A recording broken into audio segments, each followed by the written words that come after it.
nós vamos para a penúltima carta de Cristo para a igreja de Filadélfia, capítulo 3, versículo 7.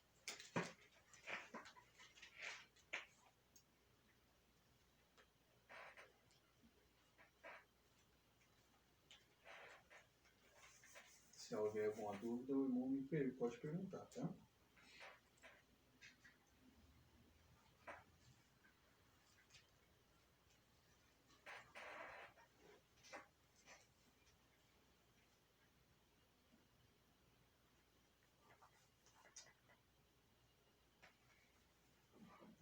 Deixa eu deixar aberto outra tradução aqui, também para vocês ficarem mais fácil de compreensão.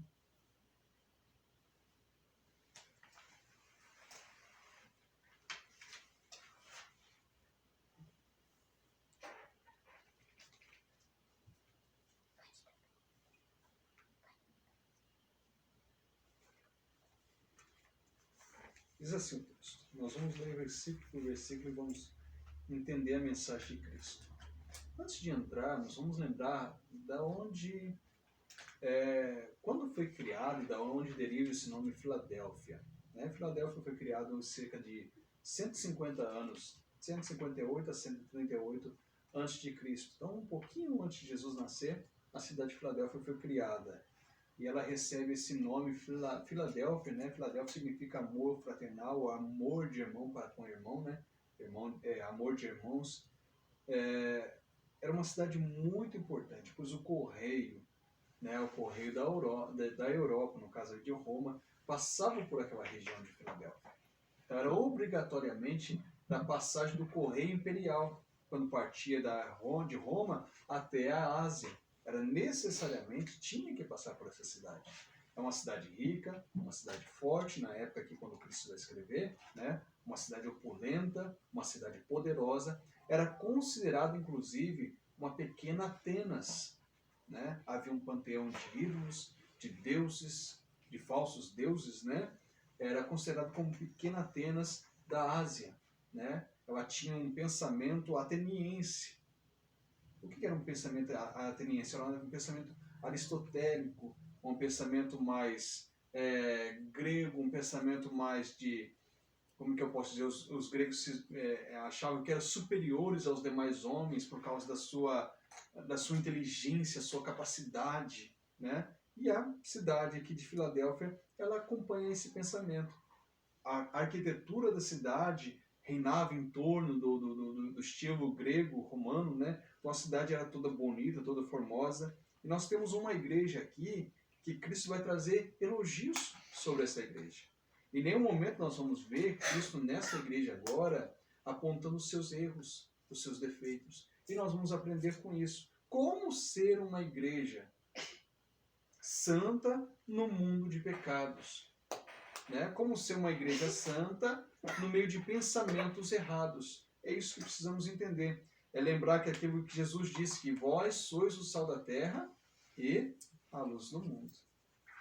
A luz do mundo significa que eu vou ficar brilhando por aí, né? Significa que eu vou ficar brilhando. Não ser vagalume, né? Ficar piscando. Eu vou ser diferente desse mundo. Eu vou andar em diferença a esse mundo. E saber que sal da terra também não é ser salgado, chato, né? O crentono, ou a crentona, né? O crentão, né? Mas ser o sal correto para o tempo certo, para o momento certo, o tempero certo para este mundo, né? Diz assim: e ao anjo da igreja que está... desculpa, eu estou no Sardo, verso 7. Ao anjo da igreja que está em Filadélfia, escreve: isto diz o que é santo e o que é verdadeiro. Observe que Cristo se apresenta com dois atributos que só Deus tem. Né? Deus agora se apresenta, vamos dizer, de Cristo como Deus, sendo Ele Deus, se apresenta com dois atributos. E para entender atributo, nós teríamos que tentar ler pelo menos algum livro, né, do pastor A.W. Pink, né, escreveu muito bem, é considerado como o melhor livro sobre os atributos de Deus. Mas vamos entender o que é um atributo de Deus. O atributo de Deus significa aquilo que Existem atributos comunicáveis que Deus nos comunicou conosco, né? Qual é um atributo comunicável, Daniel? Vamos lá, esses dois. O amor. O que mais? É pra ti. Já estudou sobre isso, né, Ana Paula? Já. Fala, Ana Paula. Ai, já, mas... Não lembro. Hã? Amor, misericórdia. Misericórdia. Isso são atributos comunicáveis. Agora vamos lá, Daniel. Você não vou perguntar porque ele não estudou sobre isso. Ó, Qual? amor, misericórdia, tá? Qual é o atributo incomunicável de Deus? Incomunicável? Incomunicável. Vai falar que atributo comunicável é aquilo que Deus comunicou aos homens. Ou seja, Deus tem, mas distribuiu aos homens também. Como diz Efésios, Deus deu dons aos homens, né? Então vamos lá, atributo incomunicável. O dom que só pertence a ele. Esse é um dom que só pertence a ele. O incomunicável, vamos lá. A onipotência, a onipresença. Que ele é santíssimo, né? E a onisciência. Com licença. Ana Paula, fala um. Ela já falou tudo? Então são atributos incomunicáveis. A ira de Deus é um atributo incomunicável, um atributo de Deus. A paz de Deus, uma paz que só Deus tem, é incomunicável. A criação, o poder de criar como Deus, só Ele tem esse atributo incomunicável. Observe então que ele diz assim, isso diz o que é santo. Santo é um atributo incomunicável ou comunicável? Incomunicável. E aí, mano? Incomunicável. É incomunicável. Ser santo como Deus, só Deus mesmo, né? E verdadeiro. Esse atributo é comunicável ou não é comunicável, né? É incomunicável. Então, nós estamos falando sobre os atributos incomunicáveis. Então, Cristo se apresenta com aquele que é santo, Deus é santo, soberano, santo sobre todas as coisas. E verdadeiro. O que tem a chave de Davi. Né? O que é a chave de Davi aqui? O poder? Aqui, chave de Davi, na realidade, ele está falando sobre uma descendência. Né? Uma descendência de Davi. Era isso mais que ele queria dizer. Diz assim, o que abre e ninguém fecha. E fecha e ninguém abre. Vamos lá, verso 8. Se há alguma pergunta, podem perguntar. Eu conheço as tuas obras. A minha pergunta é, Deus conhece as nossas obras. Quais estão sendo as nossas obras nesses dias atuais? Uma vergonha, mas acho que quase nenhuma. Eu me lembro da Confissão de Westminster. Já ouviram falar da Confissão de Westminster? Você fala. Ele fala sobre isso todo dia, né? A Confissão de Westminster é a confissão da Igreja Presbiteriana, que também serviu como base para a Confissão de Londres, que é a confissão da Igreja Batista. Confissão de Fé da Igreja Batista. A Confissão de Westminster diz bem claro, em um dos seus artigos, nós somos salvos pela graça, mas não chegaremos ao céu sem as nossas obras. Não diz que é salvo pelas obras. Diz claramente que nós somos salvos pela graça e que nós chegaremos ao céu com as nossas obras. Porque aquele que é salvo, ele pratica as obras. É necessário demonstrar a salvação através das nossas obras. Não adianta dizer que sou salvo só pela boca, mas eu preciso praticar que eu sou salvo, que eu sou eleito, que eu sou justificado, que eu sou perdoado, que amo a Jesus e amo o próximo também, com as minhas obras. Está entendendo? Então, por isso que Cristo vai olhar para quase todas essas igrejas e diz assim, eu conheço as tuas obras, eu sei o que fazes, eu sei da forma que andas. Observe que Cristo vai dizer para essa igreja aqui, ó, eu conheço as tuas obras. Eis que diante de ti pus uma porta aberta. Terra manto. Não tem terra hoje? Meu Deus. essa passagem é muito utilizada nos meios neopentecostais, até mesmo os pentecostais tradicionais utilizam essa passagem, né? Eu pus diante de ti uma porta aberta. Olha, irmão, Deus está abrindo a porta, irmão Luciano. Terra, receba! Receba. Mas será que é isso que Cristo estava querendo dizer para essa igreja? Que ele era um porteiro que abria a porta para todo mundo? Qual é essa porta que Cristo está dizendo? Primeiro que nós precisamos entender que Jesus disse que ele é a porta, né? Ele diz em João 10, eu sou a porta, aquele que entrar por em mim, entrará, aquele que vem a mim para entrará, encontrará pastagem. Mas precisamos lembrar também do Sermão do Monte, que começa no capítulo 5 de Mateus, quando Jesus disse, olha, entrai pela porta estreita. Porque larga o caminho, ou seja, a outra porta, e larga essa porta, larga o caminho que conduz à perdição, e são muitos que entram por ela. E apertado e estreito o caminho que conduz à salvação. Então, primeiro precisamos entender que Cristo é a porta. E ele diz assim, pus uma porta aberta. Vamos entender esse texto? Daniel, leia para a gente 1 Coríntios capítulo 16, versículo 8 e 9. Ana Paula, Atos 14 e 27. Ana Laura, 1 Coríntios 2, 12.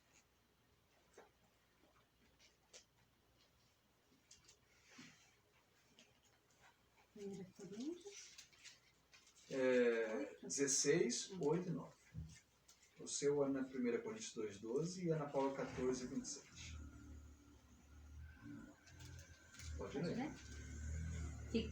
Fica... Pode ser 8 e 9? 8 e 9. Ficarei, porém, em Éfeso até ao Pentecostes, porque uma porta grande e eficaz se me abriu, e há muitos adversários. Observe, então, que Paulo está dizendo, olha, ficarei em Éfeso até o Pentecoste. Isso demorou por cerca de 3 anos. Paulo fica em Éfeso pregando o Evangelho. E aí ele diz assim, porque uma grande porta eficaz se me abriu. Ou uma porta eficaz se me abriu. Qual é essa porta que Paulo está dizendo? Que ele ia receber dinheiro, receber salário? Não. É a pregação, a promoção do Evangelho. Observe agora o que a Ana Paula vai ler. Atos 14, 27.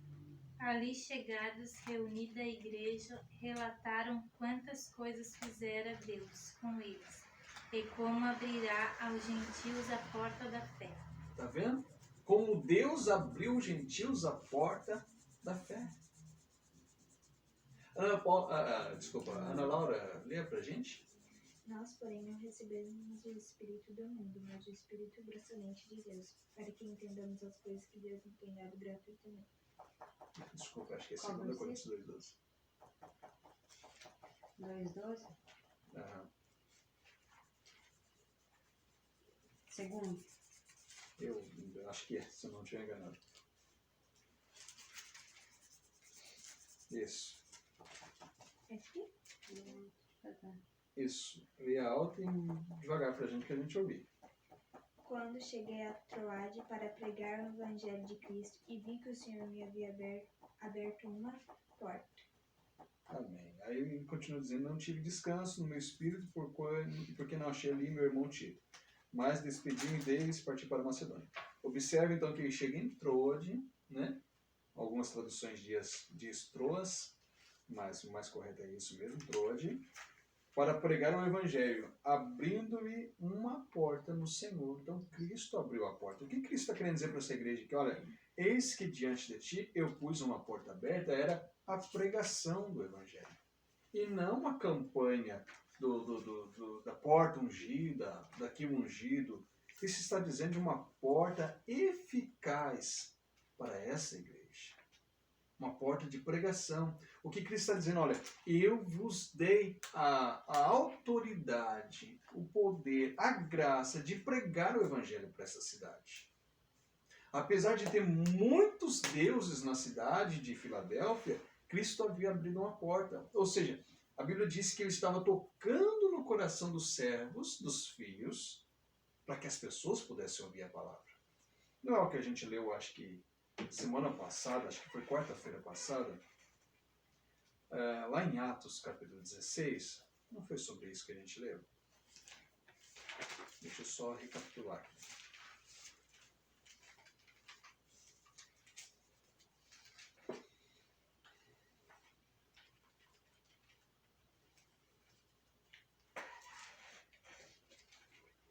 Olha aqui. Versículo 9.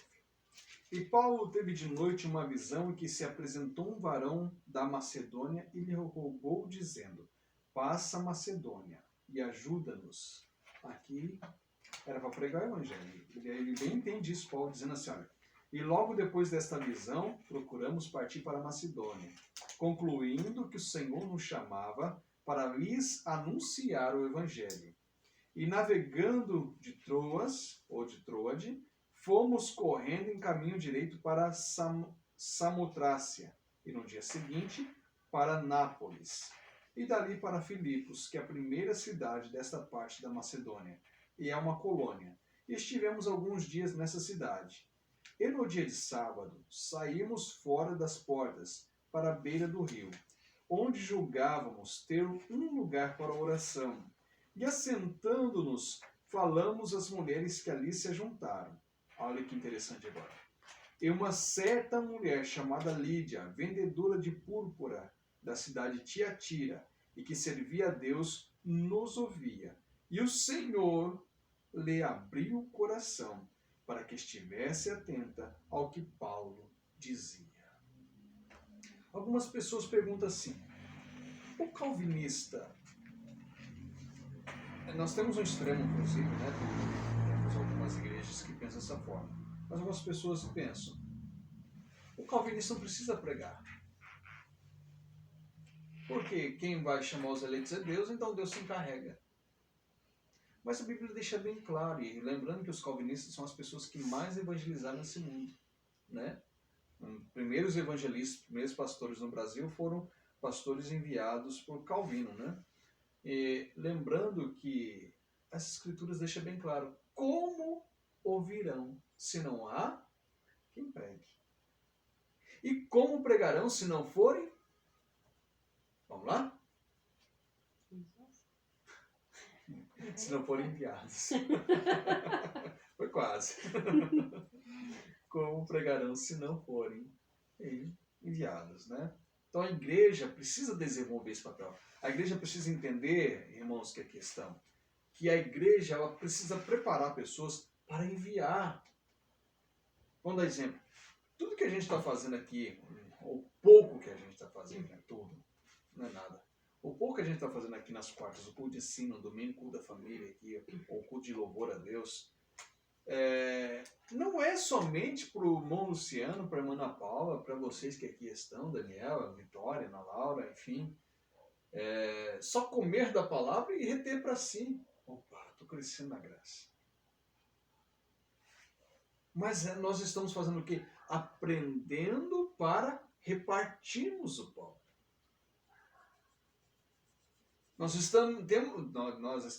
Devemos dar de comer àqueles que têm fome. Há muita gente, irmã Ana Paula, enganada por falso evangelho, por falsas profecias, por falsa revelação. Esses dias eu pus até no status no meu celular do WhatsApp, eu disse uma coisa, eu coloquei lá e disse uma frase, né? Se eu fosse contar nos dedos da mão as falsas profecias que recebi que nunca se cumprirão, ia me faltar dedos. Ia me faltar dedo da mão, do pé e do fim de todos. Eis que estou vendo, eis que Deus vai fazer, eis que Deus vai te exaltar. Não, o propósito de Deus é exaltar Cristo na minha vida. Sede, pois, vamos lá? Imitadores de Deus.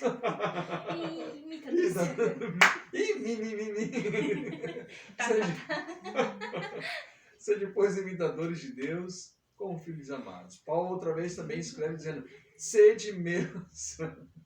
O resto da fala. Sede meus Imitadores. Aí sim. Ser de meus imitadores. Porque senão nós seremos maus servos. Eu estou repartindo o pão com o Luciano come, e enche a barriga e não reparte com o outro. Eu estou sendo o quê? Mau servo. E há muita gente que a gente pode alcançar. Mas esses dias a gente pode dizer assim, fechou novamente o Estado. O Estado de Santa Catarina está com 14 dias agora novamente com decreto. Tantas coisas fechando. Mas nós temos uma coisa que muitas pessoas, talvez, irmã Ana Paula, Daniela, poderiam querer. Imagina Paulo, que só tinha pena, e nem papel não era, pergaminho na mão, como ele diz. E fez tudo o que ele fez pelo Evangelho. Imagina Paulo com a internet. Imagina Martinho Lutero. Jerônimo Savonarola, que foi um monge católico, que a Igreja Católica, por fim, matou ele. Imagina Jerônimo Savonarola, que foi considerado um profeta na sua época. Imagina Calvino hoje, considerado Calvino o maior intérprete das Escrituras, o exegeta das Escrituras. Imagina isso. Imagina esses homens que viveram no passado. John Bunyan, que o seu livro, O Peregrino, é considerado, depois da Bíblia, o livro mais vendido no mundo. Imagina isso. John Wesley.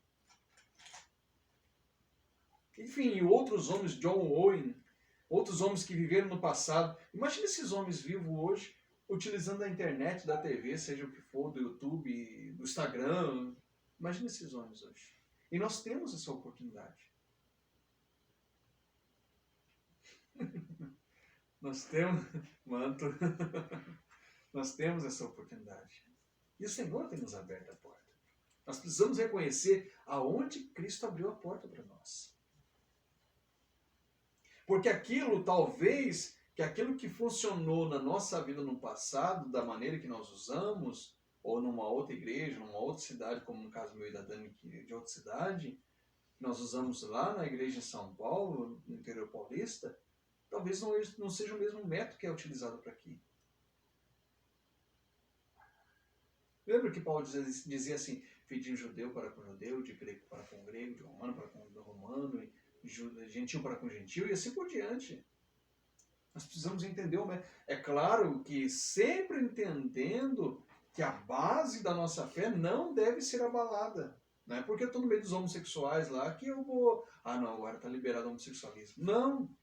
Mas a maneira como eu devo pregar o Evangelho agora, a forma que Deus quer me usar para aquele tempo, talvez não seja a maneira que Deus me usava no passado. A maneira que Deus quer usar a Daniela, a Ana Paula e vocês que aqui estão no cântico, talvez não seja a maneira que se utilizava no passado. No passado eu cantava Damares. Passado. Que vergonha. Você vai pra internet, viu, gente?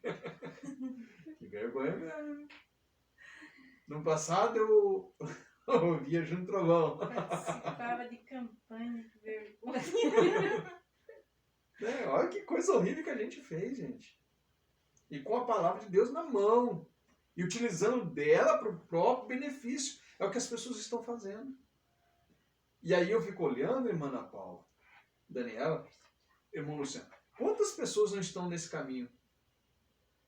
Estão dentro de uma suposta igreja, dando dízimo, porque o pastor fala que se não der dízimo vai para o inferno, dizendo que o dízimo é o Salvador, né? Vou dar exemplo.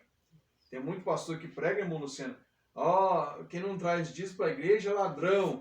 E a Bíblia diz que os ladrões não herdarão o reino de Deus. Então ele faz do dízimo o ponto de salvação. Olha que coisa terrível. Dando dízimo, dando oferta, pagando voto, fazendo isso, fazendo aquilo. E no final, ainda vai para o inferno ainda. Eu lembro que, eu não sei se a Ana Paula já assistiu a pregação do Paul Washer. Já viu o Paul Washer pregando? Nossa, Tentei, mas daí tem que ficar lendo ali, né? Tem uma sessão traduções muito boa. acho que chama pregação impactante. Pregação impactante. A primeira pregação dele que apareceu na internet aí, ele pregando para uns jovens, e ele diz bem claro assim, para um grupo bem grande que tinha 3 a 4 mil jovens, ele disse, provavelmente daqui 100 anos a maioria de vocês vai estar queimando no inferno. E depois daquele dia aí, o ministério dele se expandiu de uma maneira muito grande, né? Ele era missionário no Peru, não pôde mais ficar porque entendeu que Cristo estava chamando ele para propósitos maiores ainda. E hoje ele sustenta missionários no mundo todo. Mas nós precisamos entender o plano de Deus, o propósito de Deus para aquele tempo. Aí o Senhor diz então para essa igreja, olha, eu pus uma porta aberta, a porta de pregação. E ninguém... O que essas pessoas que queriam fechar? Talvez as pessoas que queiram fechar hoje a porta da igreja seja... como é que eu posso dizer? Vamos ser um pouco mais sucinto de palavras. O governo. Vamos estipular agora, só pode 10 pessoas na igreja, só pode fazer isso, fazer aquilo, tem que usar isso, fazer aquilo, né? Mas o Senhor deixa bem claro, por mais que todos, por exemplo, na época do governo romano, que matava, que destruía, que levava gente para o Coliseu, que fazia tantas coisas terríveis, ele não conseguiu destruir a igreja. A igreja católica, que perseguiu os santos no passado, que matou os santos.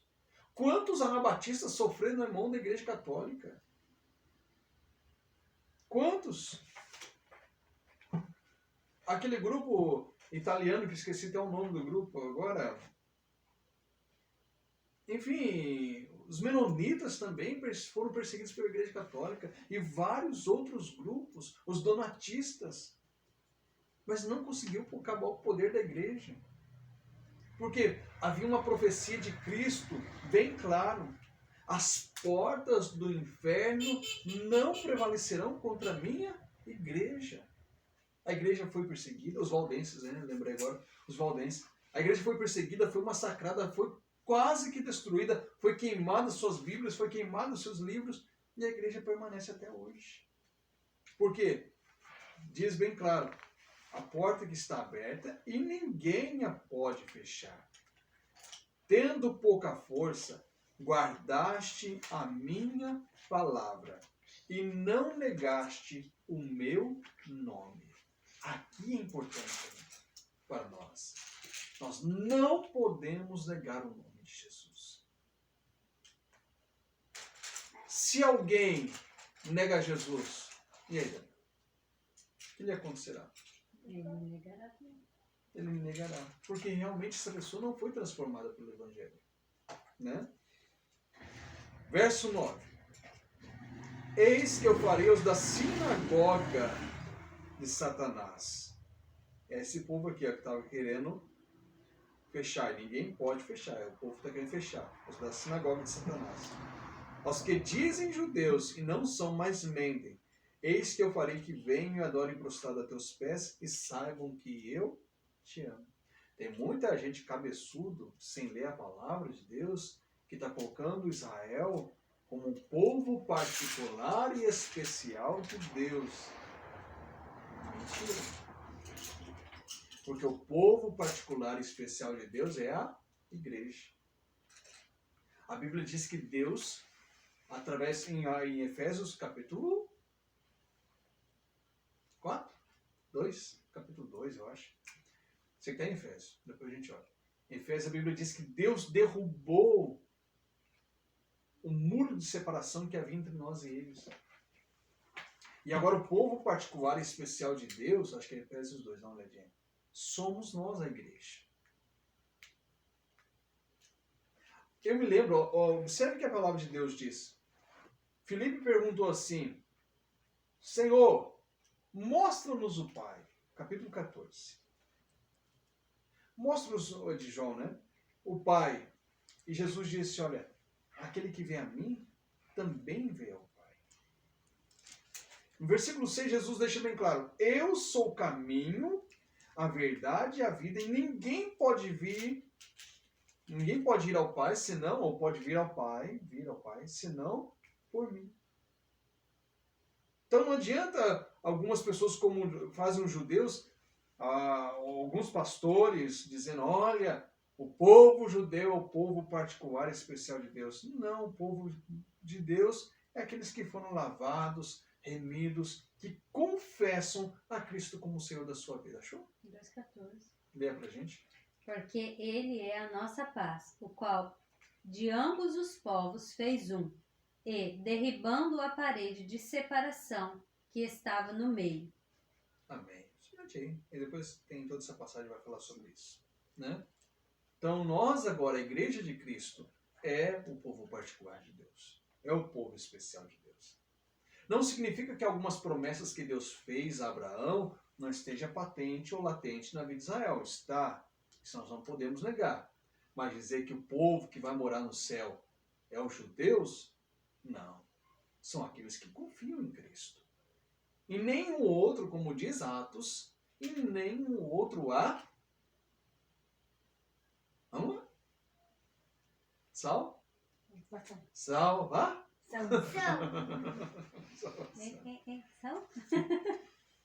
Então o Senhor diz assim, aqui é o Senhor olhando para uma sinagoga judaica, e o Senhor chamando ela de sinagoga de Satanás. Né? Nós também não estamos criando aqui, antes de alguém dizer, nós estamos criando uma teologia própria, uma teologia de raiva, uma teologia antissemita. Não, não é o nosso interesse.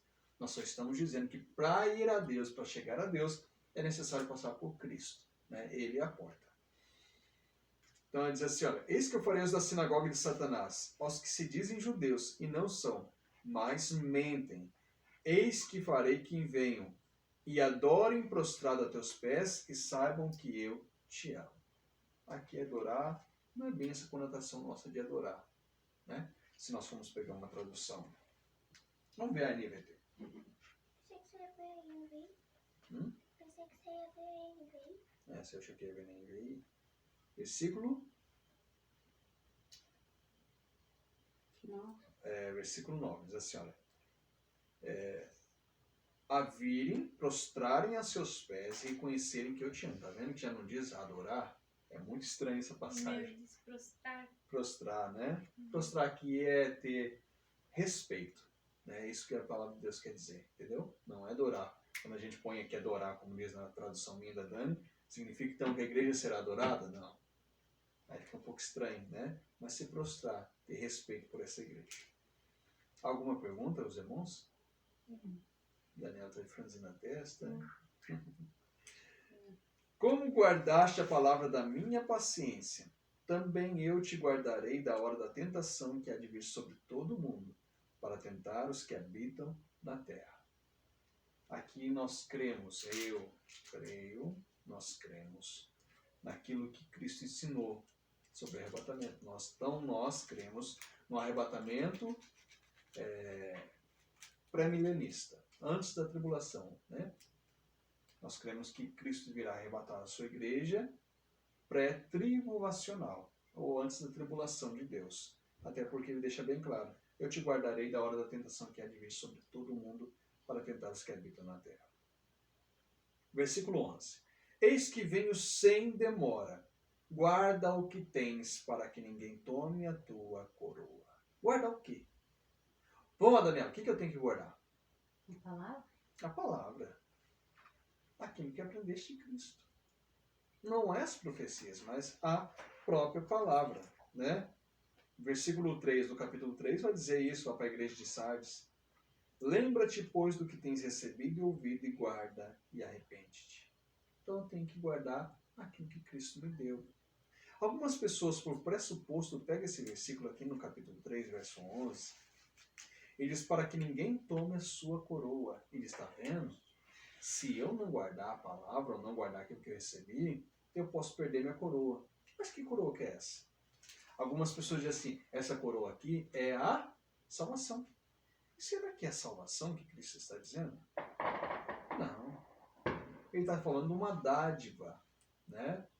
Como eu disse outro dia, pode ser um elogio, pode ser qualquer outra coisa. Então eu posso perder a salvação? Não. Eu posso perder o quê? Alguma dádiva futura lá na frente, no reino de Deus. Tá bom? E ao que vencer, eu farei coluna no templo do meu Deus. O que é isso? Está vendo como é que esse versículo vai acabar com o pensamento do versículo 11, o pensamento errado, no caso do versículo 11, o pensamento de perder a salvação? Porque ele deixa bem claro, ao que vencer eu farei coluna no templo.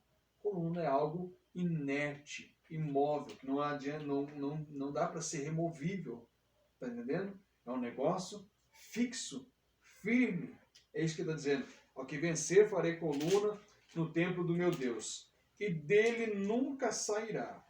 Aí ele diz assim, escreverei sobre ele o nome do meu Deus, e o nome da cidade do meu Deus, a Nova Jerusalém, que desce do céu do meu Deus, e também o meu novo nome. Quem tem ouvidos, ouça o que o Espírito diz às igrejas. Alguma pergunta?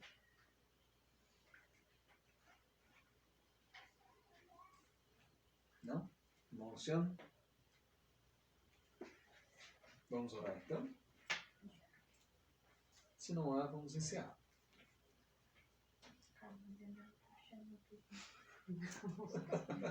Estou tentando achar uma pergunta? Nos coloquemos, então.